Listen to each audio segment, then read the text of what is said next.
ready to transform your chaotic contact list into a well-oiled lead nurturing machine. First, log into your Follow-Up Boss account, the central hub for all your real estate client interactions. Now, navigate to the Marketing tab on the left-hand side, and then click on Newsletters. This is where the magic happens. To craft your masterpiece, click the Create Newsletter button. You'll be presented with various templates. Choose one that suits your brand or start from scratch. Let's pick this simple layout option.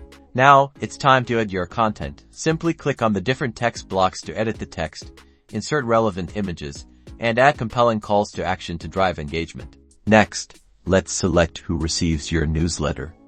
Click Send and then select a smart list or a tag to send to a defined group. Pro tip: always send yourself a test email first to ensure everything looks perfect across different devices. Once sent, track your newsletter's performance by monitoring open rates and click-through rates. This data will help you refine your strategy for maximum impact. And that's it.